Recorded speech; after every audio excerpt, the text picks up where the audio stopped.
So let's talk about teaching for quilt guilds. Hi, I'm Tori McElwain, your digital marketing coach. And today we're going to be focusing on a part of my book. My book is Workshops Unleashed, How to Design Engaging and Successful Workshops for Quilters and Crafters. And we're going to be talking about a section in the book called Programs. Now, what we're going to go over today, I'm going to focus on quilt guilds. However, if you are looking for advice on how to create a 1-hour lecture, a 1-hour program, a webinar for a group of people, this is a great starting point for you. Now, I will say the book goes into a lot more detail than I will go into today, but I've got some great advice, some great first things for you to consider and to plan for when it comes to teaching for a group of people like a quilt guild. So specifically, I'm going to be talking about quilt guilds because that's where my expertise lies. I was a national teacher. I went around the country and of the United States to teach at several quilt guilds. I also taught virtually. So I was teaching at quilt guilds through 2020 and 2021, where a lot of guilds took their meetings online. Now, that still stuck around. So right now, during this video, it's 2025, almost 2026, and we still have guilds utilizing Zoom and a few other online platforms, but mainly still Zoom to meet online. And it's great for those quilt guilds that are in the north of the United States, where they can still meet in December through February when the snowstorms come in and nobody can really get out of their house. Or it's great for members who are in the rural areas and cannot always drive in person to their guild meetings. So there's still a combination of in-person and virtual guild meetings that you can be a part of. Okay, so let's talk about what guilds are first before we kind of dive into how to approach a guild, how to design a program around an hour-long presentation, and a few other things. So who a guild is. A quilt guild, is a charity group, right? They are run on their members' dues and a couple of fundraisers, like mainly their local, I was going to say national, their local guild quilt shows, their local quilt shows. And that is where they get a lot of their money for their programming. So is their members and a few of their fundraising activities, such as those quilt shows. Now, members, they typically make and finish projects and give them away. Projects such as quilts, pillowcases, baby blankets for the NICU, their local NICU, and even dog beds for local animal shelters. And they do also do some national charity, but for the most part, they focus on the local area. And their members come to their meetings with an expectation to socialize, to have fun. And then when they have a teacher come in, they're looking to be inspired and to learn a few things. Not a ton, and we'll go over that, but a few key things. So when you approach a guild, be sure to approach them as a professional, but keep in mind they are a charity-based organization. So you need to come prepared with a basic contract. You need to make sure you're responding quickly to their questions and make sure you're taking some time to research pricing and contracts so that you understand what the guild is going to be asking you, which if you're seeing this video, I'm thinking you're doing a little bit of research on guilds.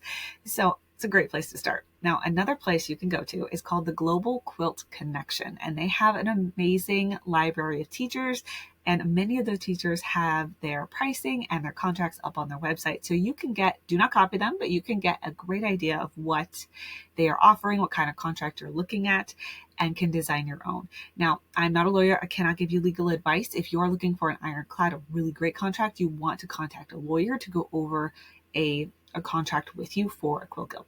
Now, some quilt guilds will give you their contract. Be sure to read it and make sure you agree to the terms before you sign it. And there is wiggle room to negotiate. Okay, so approaching professionally is something that I really want to encourage you to do and take some time to, again, do that research, figure out the basic pricing structure of the majority of people. And if this is your very first time reaching out to quilt guilds, you've never taught to a group of people before, it's great to start off on the low end unless you have been teaching a concept for a long time, you're an expert in it, it's niche, then feel free to raise that price. Okay, so going back, and if you are looking for more of how to figure out a pricing structure, how to do more in-depth research on that, my book does have a pricing structure and a pricing framework that you can walk through to figure out your pricing on your workshops and on this program. Okay, so let's get into how it's going to look when you get to a guild. So when you get to a guild, you're typically going to be asked to teach about an hour. Usually they do the meeting part first and then the teacher. Some guilds flip that. Some have the teacher start and then they do the business part of their meeting after the teacher.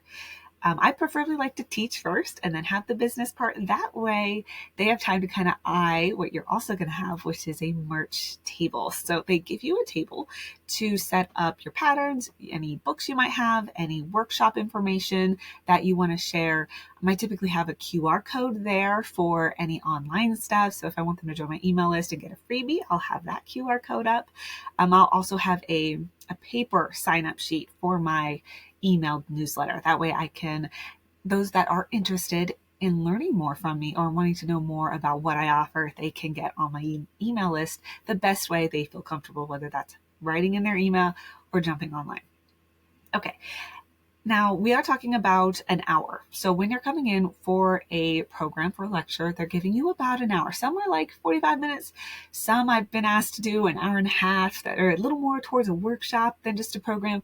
But your guild will tell you exactly what they expect from you. And if they don't ask, make sure you ask, what exactly are you looking for when it comes to time frames? And so so you can plan ahead and they understand and you understand all the expectations. So everyone's on the same page. And that goes into like the professional part with the contract. So that should be written in the contract. And like I said, if it's not, ask and make sure it's clear and then put it in the contract. Okay. Now, when it comes to your program itself, do not try to teach everything in 1 hour. Typically, you will overwhelm your audience. Your real in-depth concepts, your step-by-step process to making a pattern, making a project, understanding a technique, or teaching a theory like color is going to be done in something that you can really go deep in, whether that is a workshop or a pattern or even a book, right?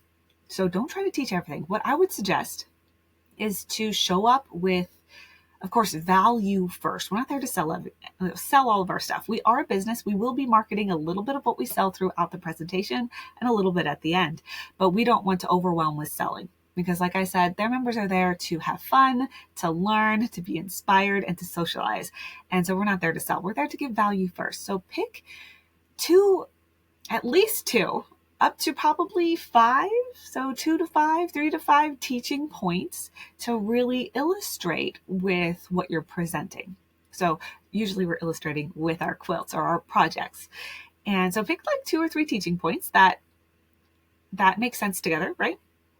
And then if you'd rather do something more like inspiration, you can do a trunk show. A trunk show is also great to illustrate a lesson.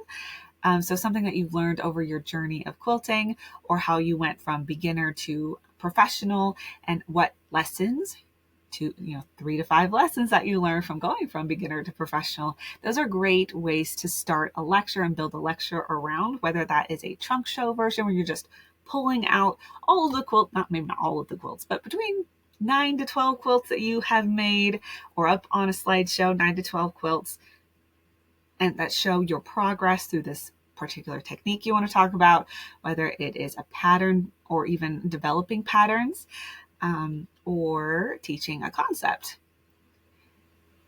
Okay, and then you can also leave with inspiration. So if you are teaching a concept, a much more complicated concept like color theory. So I was a master, I taught a master color class. So one thing I would do was, one of my lectures was on color. So I would choose, for inspiration, I mainly taught 2 things within that color presentation. One had to do with contrast. The other had to do with basically choosing a different color background rather than a neutral is basically what it boiled down to. And I would save everything else for the workshop. Now, approaching it that way, I was able to pull out all the quilts that I've made when I was a beginner quilter and saw some kind of mistakes in there that I would have loved to change to now I'm a professional pattern designer and teacher, and this is how I would approach this pattern. Anyway, I want to get into the marketing part. So this is something we either overmarket, oversell, right? We overly do it, or we don't do it at all. You want to make sure there's a nice little balance there.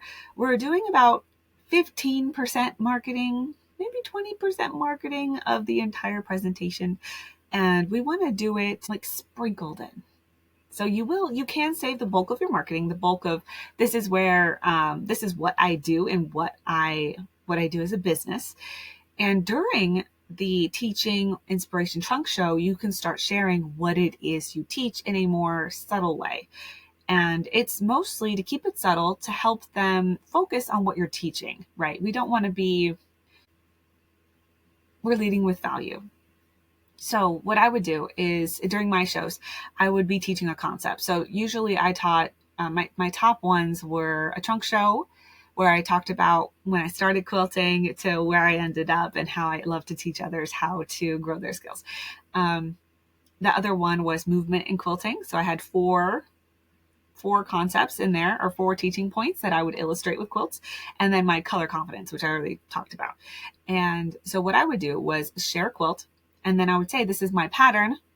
This one is colors and bloom. So I would say, this is my pattern, colors and bloom. And then I would move on. But they know that as I'm sharing, I have patterns. They know that I teach color because I'm sharing, this is one I designed for my color confident, or my master color class. And it's called Colors in Bloom. And this is why I chose this. And this is how it illustrates the concept and the teaching point that I want to make. So it's sprinkled in, and it's not taking away from the point I want to make, but it's also letting them know I am a pattern designer. And then you can also drop in student work. So you can share, like if you make, because I know a lot of my clients that I work with as a digital marketer, they are at the beginner stages of their business. And I mean beginners in 2 to 3 years of business. They have a handful of quilts that they've made, but they have a ton of patterns, or they have a ton of classes. And their classes are more focused on concepts or skills that you don't necessarily finish a quilt with, but they can use those skills on the quilt. So for example, longarm quilting.